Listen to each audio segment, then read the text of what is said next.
चलो बच्चों, मैं धर्मेंद्र से तुम लोग को आना 2026 जेई मेंस का एक मैथमेटिक्स का अच्छा क्वेश्चन दिखाते हैं।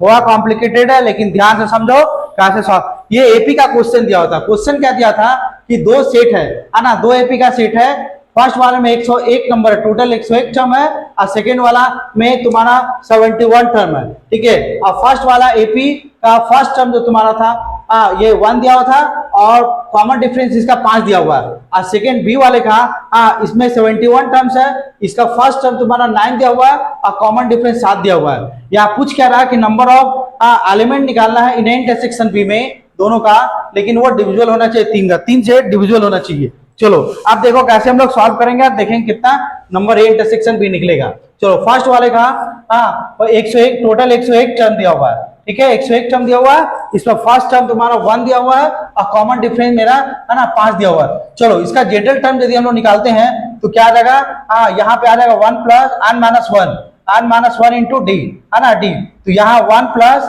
ये 5n माइनस 5, इसका मतलब 5n माइनस 4। देखो ये फर्स्ट वाले का जनरल टर्म। अब इसका रेंज देखते हैं कहां से कहां तक जाएगा। तो ये टोटल 101 है, तो एक हटाओ 100 को 5 से करते हैं 500, इसका मतलब इसका रेंज हो जाएगा 1 से लेके 501 के बीच में इसका नंबर तैयार होने वाला है। चलो अब सेकेंड वाला का देखते हैं।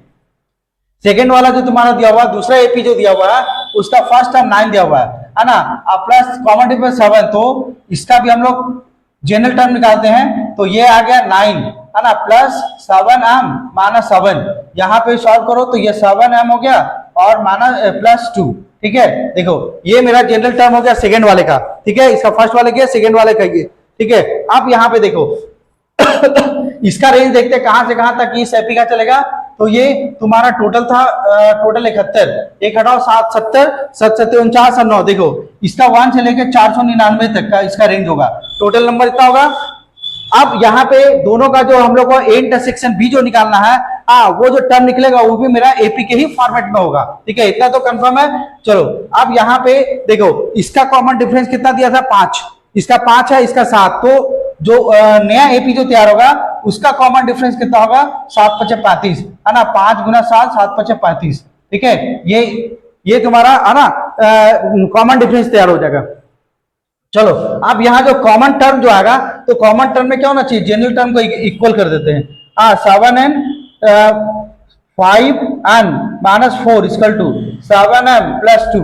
अब यहाँ देखो वैल्यू का एज्यूम करो, यहाँ मान लो हम लोग 4 5 20 4 16 और यहाँ पे हटाते हो तो 2 7 2 14। देखो सबसे फर्स्ट टर्म मेरा 16 है ना, 16 कॉमन दिख रहा है। ठीक है, चलो अब हम लोग यहाँ स्टार्ट करते हैं।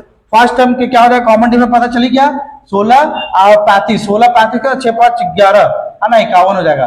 और उसके बाद फिर 35 है ना, 35 70 86, मतलब इस तरह का ये टर्म चलेगा। लेकिन हम लोग को क्या निकालना है, ए इंटरसेक्शन भी तो निकालना ही है, उसमें ऐसा टर्म निकालना है जो 3 का डिविजुअल होना चाहिए। ठीक है, तो चलो फॉर्मेट तैयार करते हैं 3 का डिविजुअल के लिए। यहाँ देखो फर्स्ट टर्म मेरा 16 है ना, 16 प्लस कॉमन 35 है ना, के मान लेते हैं। ठीक, चलो अब यहाँ पे 3 का डिविजन हो तो 3 5 15 1 रिमाइंडर 1 बचा, और यहाँ पर 33 बार तो 2k बच गया। ठीक है, आप यहाँ वैल्यू बढ़ा के चेक करते हो तो k का वैल्यू कितना आ जाएगा, कम से कम 1 है ना, 1 बढ़ाते 2 1 3 3 से देखो डिविजल हो गया। ठीक, मतलब 1 बढ़ाने से काम हो गया। तो फर्स्ट टर्म जो मेरा निकला है ना 35 और 35 प्लस 16 6 5 11 51। देखो फर्स्ट टर्म मेरा ये निकल गया। ठीक, अब क्या होगा, अगला टर्म जो होगा है ना 35, यहाँ 35 और इंटू 3 मतलब 105 का मल्टीपल से तैयार होगा। तो फर्स्ट टर्म 51 है ना, दूसरा में आ जाओ तो 151 और 105 प्लस 51 है ना 156। ठीक है, अब फिर यहाँ हो जाएगा 2 बार मल्टीप्लाई करो तो 210, तो मेरा 261। तो देखो कितना चल रहा, 261 300 400, और ये मेरा रेंज 500 तक का ही है। इसका मतलब टोटल नंबर मेरा क्या तैयार होगा 5 गो। तो कौन सा ऑप्शन हो जाएगा, बी। आज समझ में। तो कभी कभी आरटी में हमेशा इजी क्वेश्चन ही पूछता है, थोड़ा कॉम्प्लिकेटेड तो दिमाग लगाते हो तो 100% सॉल्व हो जाता है।